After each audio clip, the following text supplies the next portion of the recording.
When the news of Gene Hackman's death hit Hollywood, everyone stopped what they were doing. The legendary actor, known for his commanding presence, was old enough that his death wasn't a surprise, but the way he was found dead with his wife and one of their beloved dogs raised more questions than answers. To add to the mystery, Hackman's best friend of decades, Robert Duvall, said something scary when reporters asked him for a statement. "I tried to warn everyone." What was Duvall talking about? Was there something in Hackman's past that only Duvall knew? As we learn more, one thing becomes clear: Gene Hackman wasn't who he seemed to be. They had a bond that was formed in battle before they were famous. Gene Hackman and Robert Duvall were both unknown actors navigating the harsh realities of show business when they met in the 1950s at Pasadena Playhouse, a prestigious acting school known for its strict grading system. Hackman was already an outsider, older than most of his classmates and a former Marine with a no-nonsense attitude that didn't fit with the school's expectations. He was kicked out after only 3 months and told he didn't have what it took to succeed. That rejection could have ended his dreams, but it made him more determined than ever before. Duvall, on the other hand, stayed at the school longer, but he and Hackman had a bond that went beyond the classroom. They were both driven to make it in a field that didn't accept them because they were different. His tall stature, deep voice, and tough exterior made him stand out, but not always in a way that Hollywood wanted. At the time, he wasn't conventionally handsome, and his intensity sometimes scared casting directors. Duvall, who was also very talented, faced similar problems. They knew what it was like to be turned down and told they weren't the right fit, but they kept going anyway. Hackman left Pasadena first, determined to make it on his own terms. He went to New York, and Duvall followed later. By the time Duvall got there, Hackman had already set up a small but scrappy existence. In the city, money was always tight, and jobs were hard to come by. They took any jobs they could get, like typing, moving furniture, and working as doormen, just to keep their heads above water. Hackman let another struggling actor, Dustin Hoffman, sleep on the kitchen floor of his tiny apartment for weeks. When that arrangement fell through, Hoffman moved in with Duvall. The friendships they made in that crowded world of failure weren't casual, they were solid. They were both hurt by rejection and felt like they had something to prove. Hackman stood out because he was determined, disciplined, and always on edge. He knew he was talented, but the world wasn't ready to give him anything. He carried that chip on his shoulder everywhere, and with every setback, he became more impatient. Even when they talked about their dreams late at night, there was always an undercurrent of tension. Hackman wasn't just fighting for a job, he was also fighting for respect. Even back then, his temper was famous, and he wasn't afraid to say what he thought, question authority, or leave something that didn't fit his vision. Duvall, who was more laid back, saw Hackman's dangerous side coming together long before anyone else. It was the fire that made him great, but it also made him unpredictable, and Duvall would have to tell everyone one day that Hackman is not who he seems to be. What Duvall said. Robert Duvall wasn't lying when he said that Gene Hackman wasn't who he seemed to be. He had known him long enough to see past his public image, the awards, and the parts that made him famous. Duvall once said that Hackman wasn't just known for how intense he was on screen, he often took that same intensity to a breaking point in real life. This was a hint at something deeper that the world never fully understood about him. Hackman was always a complicated person. To the public, he was a Hollywood icon, a commanding presence who could bring depth to any part. But to those who knew him, he had a different side that was unpredictable, restless, and sometimes volatile.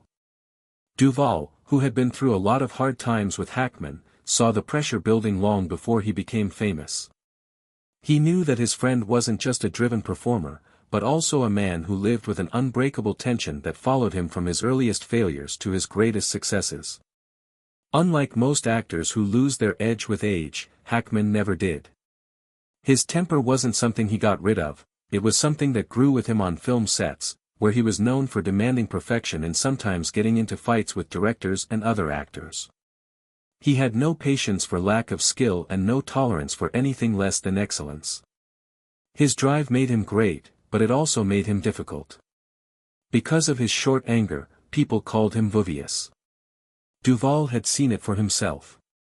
Hackman's dark side wasn't just his rage, Duvall thought. He saw something deeper at play, something unresolved, behind the clenched fists, sharp words, and anger that never seemed to go away. Hackman was a man who lived in the past. He could never forgive his father for leaving the family when he was a child, and he never forgot the people who didn't believe in him and thought he was a loser. Even after winning 2 Oscars and becoming one of the best actors of his age, he still felt like he would never amount to anything. He was angry that someone had thought less of him once, and he never let go of that anger. Hackman's temper and inability to let go of old grudges were not the only things that scared people. Hackman also grew more and more distant over the years, cutting off even his closest friends and family. By the time he was in his later years, Duvall had a hard time getting in touch with him. When Hackman disappeared to live a quiet life in New Mexico, Duvall tried to warn people, but it was too late. A life in isolation and an unexplained death. Gene Hackman was never one for the spotlight in Hollywood, even at the height of his career. He avoided red carpets, turned down interviews, and refused to make the constant public appearances that the industry demanded. But when he retired in 2004, he didn't just stop acting, he disappeared from public life almost completely, retreating to Santa Fe, New Mexico, where he cut ties with almost everyone, even his closest friends. Robert Duvall saw it coming. Hackman was always a man who needed to be in charge, and in his last years, he did everything he could to be alone. It wasn't just the normal retirement of an aging actor. Hackman didn't indulge in nostalgia, didn't go to industry events, and didn't get back in touch with old co-stars. He turned his back on it all. Some people thought he was sick and tired of Hollywood, disappointed by an industry he had never fully embraced. Hackman said that his heart condition made him give up acting, but those who knew him best, like Duvall, thought there was more to it than that. Hackman never talked about it, and then he was gone. When news came out that Hackman and his wife Betsy Arakawa had been found dead in their home, it shocked the world, but the circumstances of their deaths raised even more questions than answers. They were found together with one of their dogs in what seemed to be a peaceful but unsettling scene. There were no signs of a struggle or forced entry, and there was no immediate cause of death. It was as if time had stopped in their home. But the most disturbing discovery was Hackman's pacemaker. That one detail changed everything. It meant he had been dead for more than a week before anyone even noticed. Hackman had lived alone, which is what he wanted, but at what cost? At first, investigators thought it might have been carbon monoxide poisoning, but after a lot of testing, they found no sign of it. Their attention then turned to the large amount of prescription drugs in their home, some of which were barely touched and others that were almost empty. Could it have been an accidental overdose, or was there something even scarier behind their deaths? Even though detectives have found natural causes, there are still a lot of unanswered questions about what happened to the couple. Robert Duvall was saddened by Gene Hackman's death, but he wasn't surprised. He had been trying to warn people for years that Hackman's isolation was a sign that something was wrong, but no one had listened. Now it was too late. Had years of anger finally taken its toll on his heart? Had the solitude he had sought become too much of a lonely person? These are questions we may never know the answers to, but those closest to Hackman can still guess what Duvall knew. After Hackman's death, Robert Duvall's words, "I tried to warn everyone," were more than just words. They were a revelation, a quiet but heavy admission that something had been wrong long before Hackman was found dead in his remote Santa Fe home. What had Duvall been trying to warn people about, and why had no one listened? Duke had known Hackman longer than most people in Hollywood. Their bond had been built through hardships that had stood the test of time and been strengthened by shared experiences that most Hollywood people would never understand. Hackman's most honest moments were when he was an unknown actor desperate for a break, when his anger turned into fights, and when his need to prove himself consumed him. Duvall had also seen the change, the gradual withdrawal, the way Hackman started to push people away. It was a slow process that happened over years, and by the time Duvall really understood what was going on, it was too late. Hackman was already too far gone. He had always been private, but in his last years, he went even further.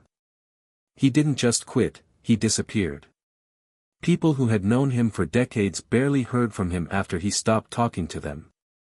Duvall suspected that something was wrong. He tried to reach out, but Hackman made it clear that he wanted to be left alone. That in itself wasn't entirely surprising. Hackman had always been stubborn and always had a certain intensity that made him difficult to approach, but this time it felt different. Duvall knew Hackman better than almost anyone, and he saw the signs others ignored. This was a man who had often abruptly disappeared on nights, out to go and pick a fight just to expel his rage. That bitterness never faded. The stress and the anger had to have taken its toll over the years, leaving many to question what lasting effects it had on the actor. Duvall had seen it. He tried to warn people for years that his best friend wasn't okay, but no one listened. Perhaps the real tragedy was that Hackman had spent his life proving people wrong, fighting to be seen, to be recognized, to be remembered. And yet in the end he left the world the same way he had entered Hollywood, alone, underestimated, and full of secrets that only those closest to him could even begin to unravel. Why do you think Gene Hackman struggled with his anger and loneliness? Let us know your thoughts in the comments. Thanks for watching. We'll see you in the next video.